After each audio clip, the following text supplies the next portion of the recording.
Hey guys, this is Tara Macklin hopping in here. Just wanted to talk to you guys about the things that I discovered when our family went non-toxic. But before we get started, make sure that you guys are clicking subscribe to this if you're enjoying the content that I'm providing in these videos. Also, make sure to click the bell so that way you guys get notified when the new videos pop up. So now that we have that out of the way, let's talk about what was discovered. At least this is my story, my journey of going non-toxic.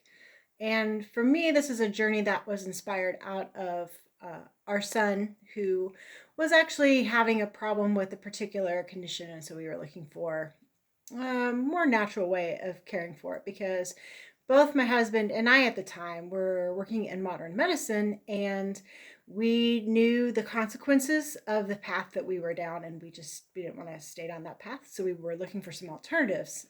And while we were there, we're like, well, shoot, I've always been interested in green cleanings, whatever that was really what all that entailed exactly. So I thought, well, I have a young kid.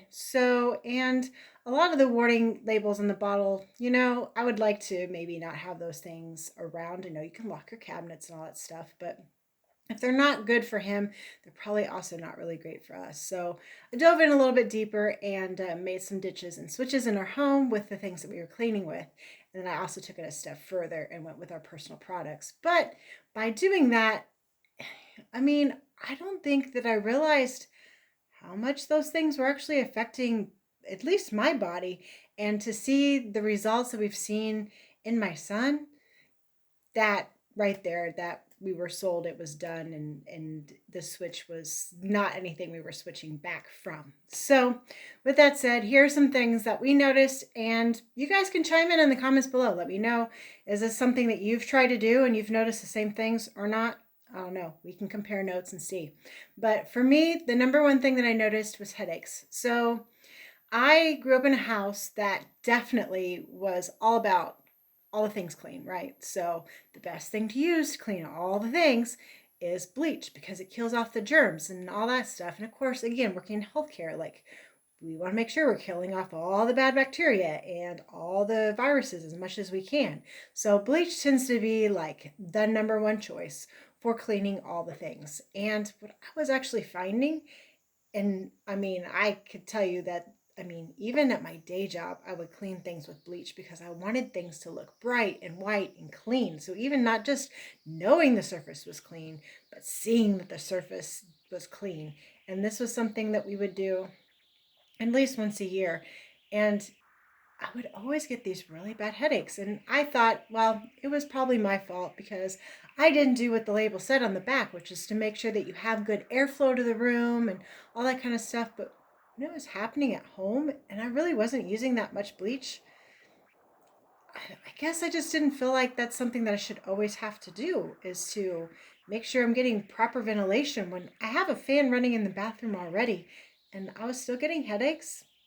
That just didn't seem right to me. And having a little guy at home, I just didn't want him to be exposed to that. So noticing, making that one switch and switching over the things I was using in the kitchen, in the bathroom, kicking the bleach products to the curb was a big change for me as far as my headaches. My headaches started to go away, and I actually stopped using bleach at work to clean the things.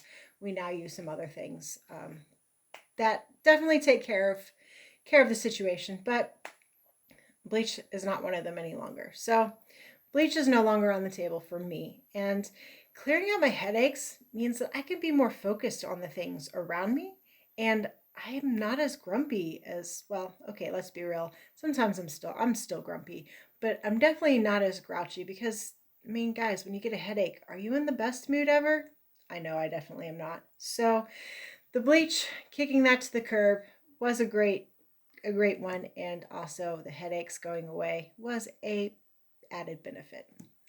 Another thing that I noticed was I have less things under the cabinet, and I guess I don't know that I really realized that how many things I was buying. Like, I had to buy a wood cleaner, and I had to buy a glass cleaner, and I had to buy a toilet bowl cleaner, and I had to buy the wipes, and all the things that had to be underneath the cabinet.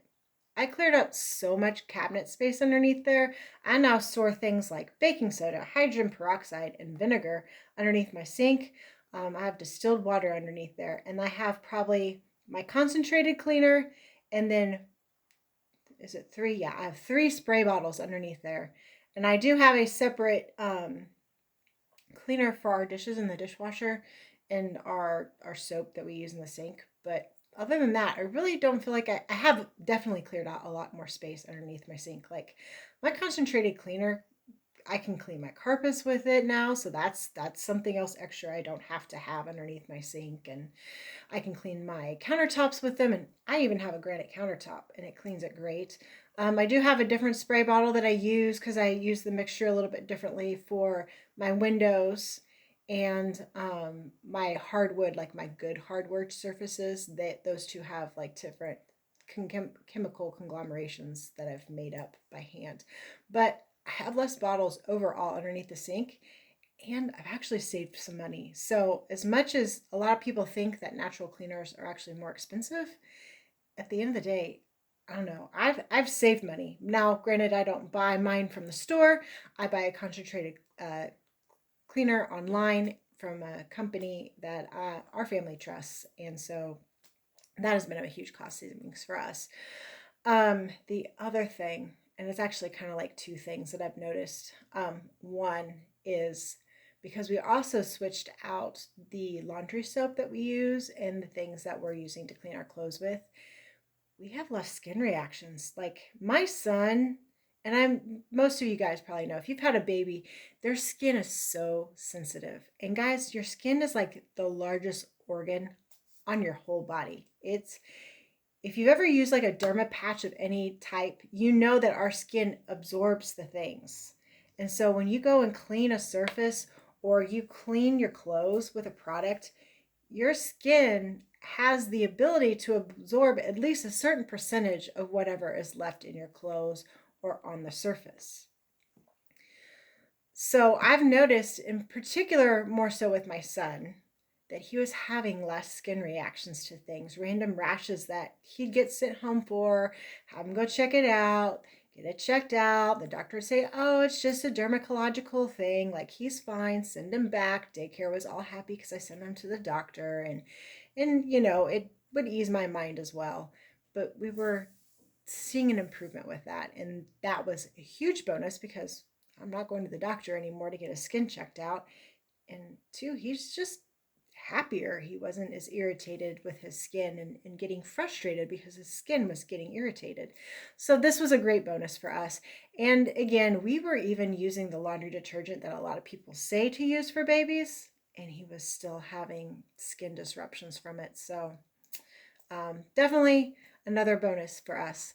The last thing, and this is probably more for me, if you follow any of my videos before, I always have some kind of way of fitting in my PCOS because it's a big part of my story. So in not only changing out the things that we clean with in our homes, but the things that I use on my body, and of course my boys in my house, we've changed out theirs as well. I've noticed that my cycle actually flowed better, like more regular. Not that I wasn't having them before, but they definitely flowed a lot better once I got to that point. Instead of it being kind of inconsistent and really messy and just it's a blessing when you're a woman with PCOS to have a cycle, and usually you're just happy that you've had one, but it's like icing on the cake when they flow with ease, if you know what I mean. And so having that more regular, consistent, being able to kind of, oh yeah, it's coming, like I'm expecting it, and knowing the things, that's another thing that I've noticed. Now, again, I'm not a doctor. Yes, I do work in the medical profession, but I'm not a doctor. But if you do a little Google deep dive, just go look up endocrine disruptors. And you might find some things that will be interesting because when you're talking about female cycle, you are talking about hormones. And you'll find some information about endocrine disruptors. Do your research, do your homework. But I know when I dug in deep, those were things that made sense to me at least. And in talking to some physicians about some different things, I know there's some things that I've been told to eliminate or not use, even in the past before I took the deeper dive into removing a lot of those products from our home. So I hope you guys found this helpful. If you did, again, feel free to comment. Let me know what your experience has been on this kind of thing. So I'd like to definitely hear other people's stories. Maybe this is something that's helped you. Maybe it hasn't. I don't know. Let me know below in the comments.